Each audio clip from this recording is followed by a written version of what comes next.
Someone else. I thought this might be someone else. There's, Oh there's man, so this many people requesting. You can't see what's going on. yeah. This Instagram thing is not a piece of cake for anyone, man. It's just so difficult to uh, get used to that. You should have seen me and Kane Williamson the other day. It was 25 minutes. He's never used Instagram in his life. Yeah, I can imagine. I can imagine. And I think Roger Federer and Rafa Nadal the other day were like an hour trying to work out how they could talk to each other on this. Yeah, It's awesome. What's been happening? yeah, not much, David. Just we're under a immense strict lockdown. Yep. So been just home for the past 40, 45 days now. Yeah. Sitting home doing not much actually. Just doing live chats with people who I know the best. Mate, it's been exactly the same here. It's been very challenging. Not it's bizarre. Like being told you can't play like cricket. Like if you get dropped, okay, you understand. But like to be told by the government you can't leave your house, you have to stay indoors. You got to, you know, work out how to survive. Yeah, It's totally bizarre. But everyone's in the same situation. It's crazy.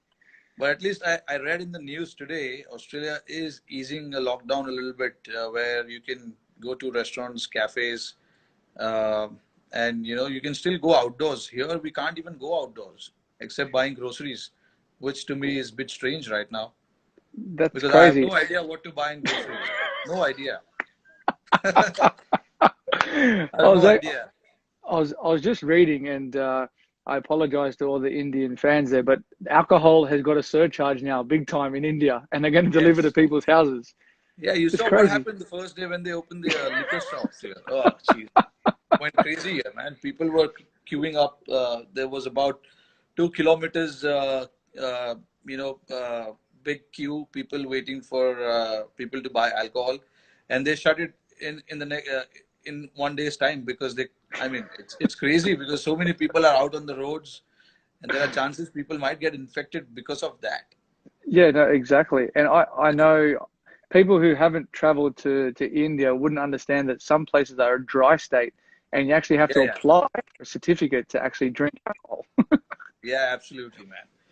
How's your family? Um, Family good? family good. How's Ritika and Samara? Yeah, Good. they're good, man. They're chilling. They're home. They're happy to have me home.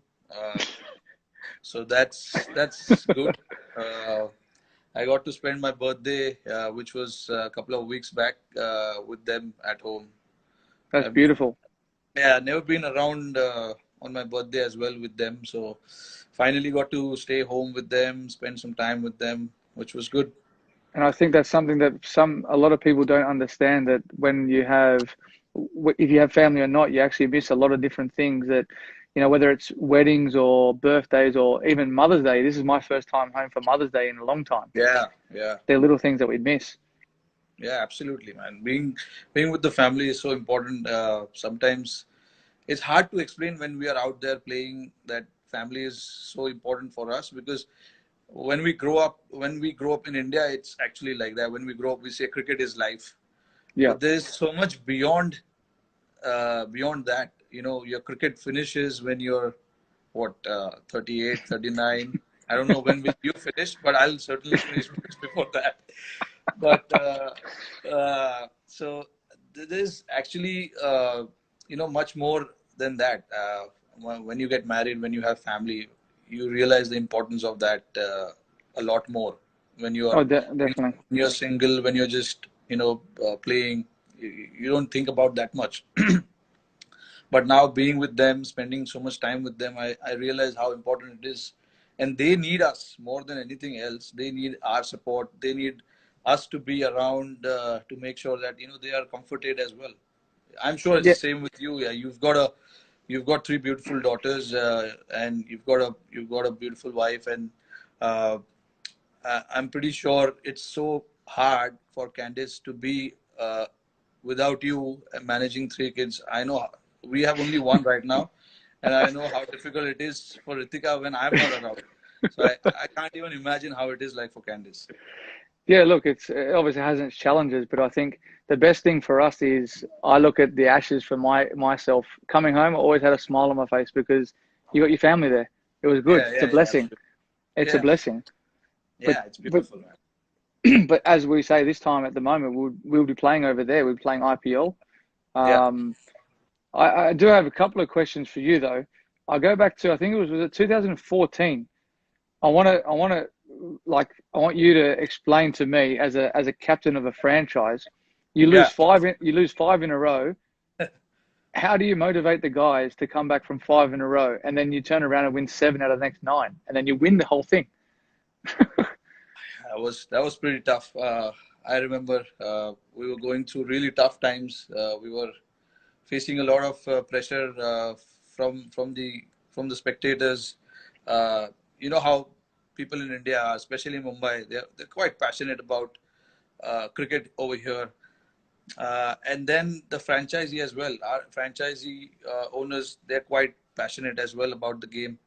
So there was a lot of pressure. I still remember we were in Dubai for the first 5 games, and then we had head back to India.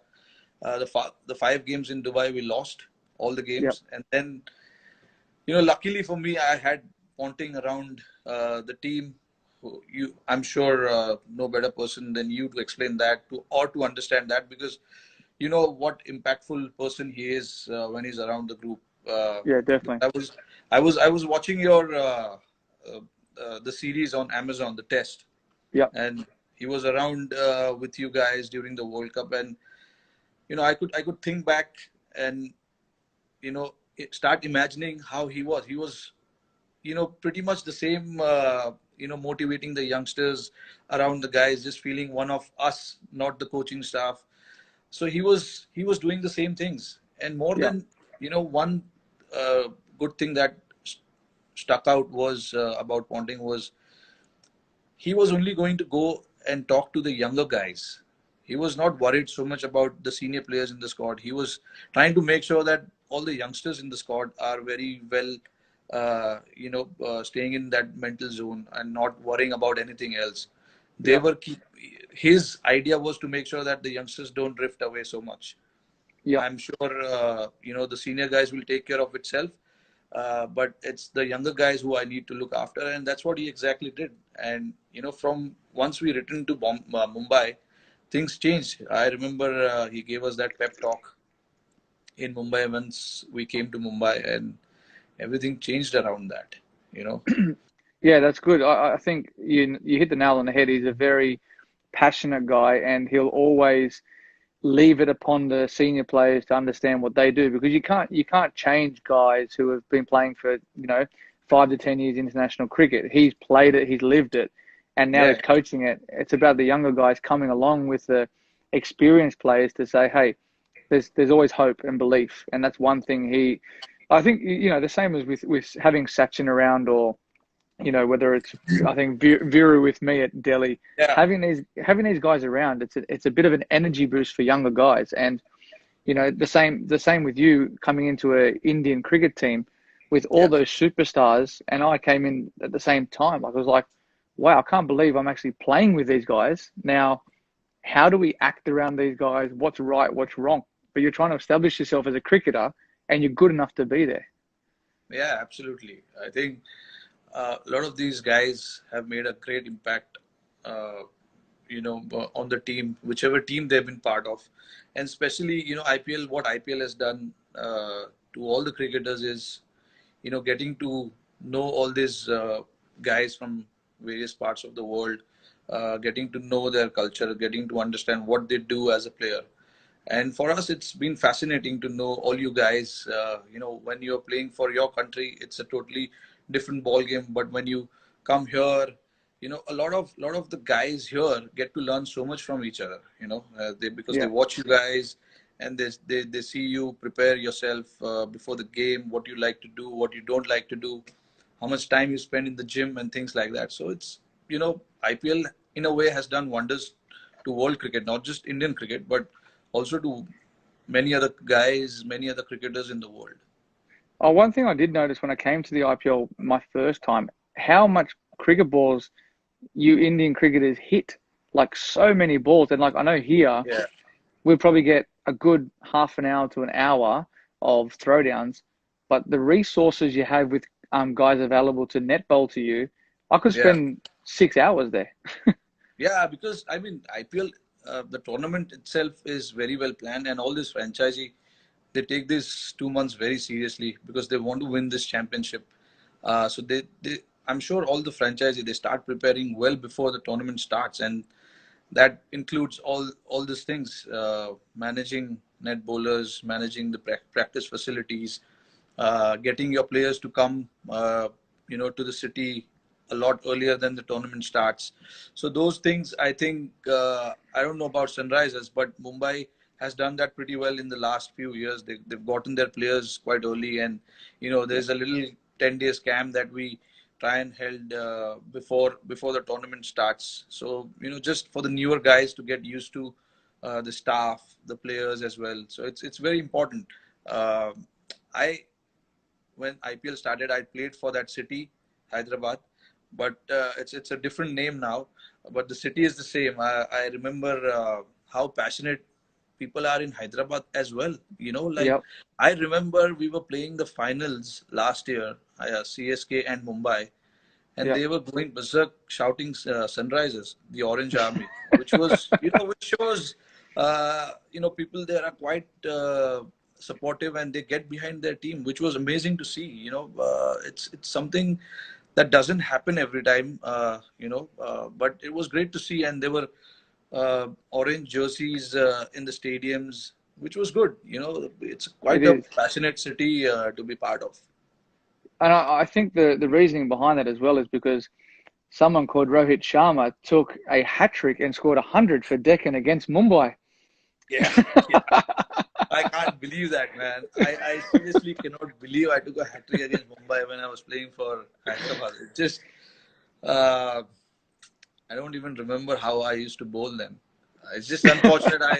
I got a finger injury and then I cannot grip the ball properly. Yeah. So I stopped it. And these days, it's better to stay away from bowling. Well, it still remains you're the only Indian, and I think Shane Watson's the only international player to do that. Oh, shit. If I think of it now, it's quite embarrassing, man, that I took a hat trick. Oh, shit. It surprised me when I saw it. I was like, I didn't even couldn't remember last time you ever bowled. And they're decent batters as well. I remember first one was JP Dumini. Second one was LBW or court? it was caught behind leg side. Gilly was wicket keeping. He took a great catch. Yep. Uh, and then the second one was Abhishek Nair. Third one was Harbhajan Singh. I'm pretty sure that he underestimated me. He just wanted to come and swing the bat, but he missed it. Budgie. But yeah, but clean bowl.